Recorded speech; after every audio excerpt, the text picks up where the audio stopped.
আর বৃহস্পতিবার রাতে এই দুইটি আমল করে ঘুমিয়ে যান, এর ফল দেখলে আপনি নিজেই অবাক হয়ে যাবেন। মনে রাখবেন, বৃহস্পতিবার রাত বলতে বলা হয় আরবি মাস অনুযায়ী মাগরিবের পরেই কিন্তু তারিখ পরিবর্তন হয়ে যায়, অর্থাৎ বৃহস্পতিবার দিন শেষ হওয়ার পরে যে রাত আসে আরবি মাস অনুযায়ী এটা হচ্ছে জুমার দিনের রাত, শুক্রবারের রাত। এই জুমার দিনের রাত কিন্তু অনেক গুরুত্বপূর্ণ, এবং একটি হাদিস থেকে জানা যায় যে জুমার দিন রাতে যদি কোনো ব্যক্তি ইন্তেকাল করে ওই ব্যক্তির কবরের আযাব পর্যন্ত হয় না।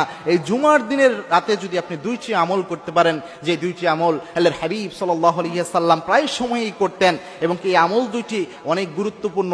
যেহেতু জুমার দিনের রাতে আল্লাহ রাব্বুল আলামিন দোয়া কবুল করেন, এবং জুমার দিন অন্য সব দিন থেকে অনেক শ্রেষ্ঠ একটি দিন, সুতরাং এই দুইটি আমল করবেন। এক নাম্বার যে আমলটা সেটা হচ্ছে অজু করে ঘুমাতে যাবেন। অন্য সব দিনই রাসূল সাল্লাল্লাহু আলাইহি ওয়াসাল্লাম রাতের বেলায় যখন ঘুমাতে যেতেন অজু করে ঘুমাতে যেতেন, কিন্তু স্পেশালি জুমার দিনটা যেহেতু পবিত্র বরকতময়, এই দিন চেষ্টা করবেন 100% অজু করে ঘুমাতে যাওয়ার জন্য।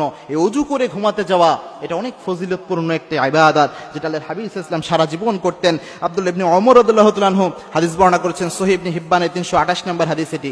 আল্লাহর হাবিব সাল্লাল্লাহু আলাইহি ওয়াসাল্লাম জানিয়েছেন, কোন বান্দা যদি রাতের বেলায় সুন্দর করে অজু করে এরপরে ঘুমাতে যায়, বিছনায় যে যখন ওই বান্দা ঘুমিয়ে যায়, আল্লাহ রাব্বুল আলামিন একজন ফেরেশতা ওই বান্দার জন্য নিযুক্ত করে দেয়।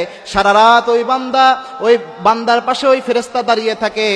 যখনই ওই বান্দা একটু নড়াচড়া করে, ওই ফেরেশতা দোয়া করে, আল্লাহুম্মা গফির লি আবদিক, আল্লাহ আপনার এই বান্দাকে আপনি মাফ করে দেন, কারণ সে অজু করে ঘুমাতে গিয়েছে।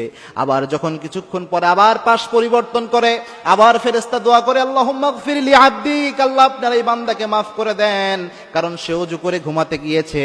সারা রাত ফেরেশতা ওই বান্দার জন্য দোয়া করতে থাকে। সারা রাত কন্টিনিউয়াসলি ওই ফেরেশতা এইভাবে দোয়া করতে থাকে বান্দার জন্য, আল্লাহ তার গুনাহ আপনি মাফ করে দেন। সুতরাং অজু করে বৃহস্পতিবার রাত, অন্য কোনো দিন পারেন বা না পারেন, অবশ্যই যেহেতু বরকতময় একটি রাত, বৃহস্পতিবার রাতে অজু করে ঘুমাতে যাবেন। দুই নাম্বার যে আমলটা, এই আমলটা আল্লাহর হাবিব সাল্লাল্লাহু আলাইহি ওয়াসাল্লাম নিজে জানিয়েছেন, এই আমলটা আল্লাহর হাবিব সব সময় করতেন, সেটা হচ্ছে রাতের বেলায় দোয়া করা। যেহেতু জুমার দিনের রাতে আল্লাহ রাব্বুল আলামিন দোয়া কবুল করেন, এবং আল্লাহর হাবিব সাল্লাল্লাহু আলাইহি ওয়াসাল্লাম জানিয়েছেন সপ্তাহের 7 দিনের মধ্যে সর্বশ্রেষ্ঠ দিন হচ্ছে এই জুমার দিন, এবং জুমার দিন রাতের বেলায় আল্লাহ রাব্বুল আলামিন দোয়া কবুল করেন। বিশেষ করে শেষ রাতে যখন আল্লাহ রাব্বুল আলামিন প্রথম আসমানে নেমে আসেন, আল্লাহর হাবিব সাল্লাল্লাহু আলাইহি ওয়াসাল্লাম নিজে জানিয়েছেন, বুখারী মুসলিমের বর্ণনা, যখন রাত্রি গভীর হয় আল্লাহ রাব্বুল আলামিন প্রথম আসমানে নেমে আসেন। প্রথম আসমানে নেমে এসে আল্লাহ রাব্বুল আলামিন ডাকতে শুরু করেন, হাল মিন মুস্তাগফিরিন ফাগফির লা, কে আছো গুনাহ করে ফেলেছো, আমি আল্লাহর কাছে মাফ চাও, সব গুনাহ আমি আল্লাহ মাফ করে দেব। কার রিজিকের প্রয়োজন, আমি আল্লাহর কাছে রিজিক চাও, অফুরন্ত রিজিক আমি আল্লাহ দান করব। কার কোন প্রয়োজন, আমি আল্লাহর কাছে চাও, সব আমি আল্লাহ দান করে দিব।